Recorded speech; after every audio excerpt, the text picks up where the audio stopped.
देखिए ये जो डिज़ाइन है ये एक एक्चुअली कोई मतलब ये हमने एंटरटेनमेंट के लिए नहीं बनाया है। इनफैक्ट ये हमारे एक जो पश्चाताप है जिस कैसे कह सकता हूँ मैं कि 9/11 में जो हुआ था अमेरिका में, और वहीं पर वर्ल्ड ट्रेड सेंटर जो नया बना है वहाँ हम जा रहे हैं शो करने के लिए। तो ये एक हमारा एक बोलते हैं ना एक एहसास हुआ जो हमें जो गलत हुआ है, जो लोगों की जान गई है, उसके लिए हमने ये मॉर्निंग के लिए एक ब्लैक आउटफिट बनाया है। So basically it is a sign of grief. देखिए इंडिया में हर चीज़ें पहली बार जो हो रही है वो बार बार होती रहेगी, and in fact Indians we have evolved now. अभी हम लोग का टाइम आ गया है, और जैसे मोदी जी कहते हैं टाइम बदलने वाला है, टाइम आने वाला है। तो I think this is the right time, to catch up with the world. बहुत excited हूँ. Obviously, it's the opening of the World Trade Center. It's not the opening of the World. A preview of the World Trade Center. 25 को नया जो World Trade Center है उसका पहला look है, और वहीं पर ये 63rd फ्लोर पे शो हो रहा है। और दिसंबर में मैंने सुना है कि उनका ओपनिंग होने वाला है। उसके पहले ये उन्होंने एक प्रीव्यू रखा है। हिस्टोरिक इवेंट है, ये हिस्टोरिक बिल्डिंग है, तो वहाँ पर ये उन्होंने ये शो रखा हुआ है। तो basically it is a good बोलते हैं ना, एक गुडविल जेस्चर है जो आर्ट डिज़ाइनर्स को उन्होंने इनवाइट किया है अपना कलेक्शन शोकेस करने के लिए on the 63rd floor. Well हम लोगों ने 15 आउटफिट्स बने हैं। बेसिकली ये एक जर्नी है फ्रॉम द पॉइंट जब 9/11 हुआ था तब से लेके अभी तक का एक आई थिंक प्रीटी मच कोई भी दुनिया में ये नहीं कह सकता कि इस हादसे पे जब ये हुआ था 9/11 तब उनको दुख नहीं हुआ होगा।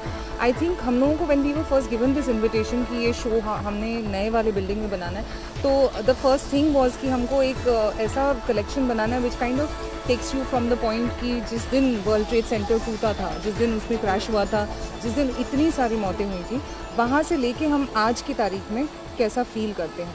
So this collection basically starts with a very strong very sharp looks हैं। इसके जैसे इस आउटफिट में कोई सॉफ्ट एंगल्स नहीं है। It's a very hard look because उस वक्त जब वो हादसा हुआ था तब आई थिंक पूरी दुनिया में गम और गुस्से के अलावा बहुत ज़्यादा नहीं था।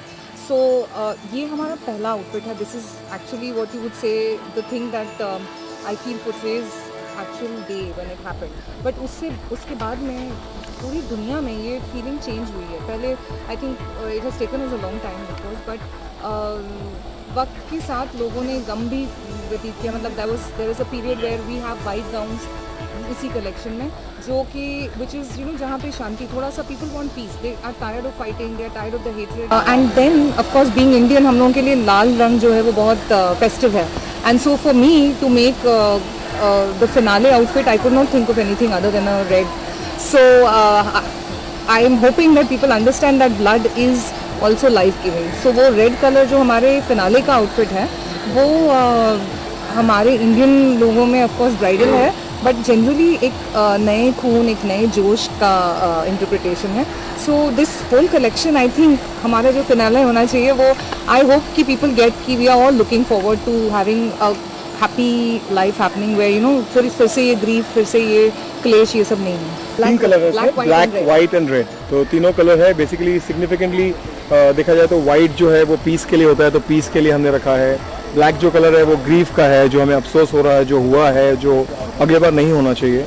और रेड है जो एक सेलिब्रेशन का है कि भाई life is goes on. Well कपड़े तो आप लोग जो पहन रहे हो सब लोग ठीक ही पहन रहे हो, तो मैं ये नहीं बोलूँगा कि कैसे पहनने चाहिए, बट बेसिकली हर आदमी को अपने अच्छे कलर्स सेलेक्ट करने चाहिए। जो मतलब आप अपने आप को मिरर में देखते हो और आप अच्छे लगते हो, तो basically that is a good sign that you know what you are wearing.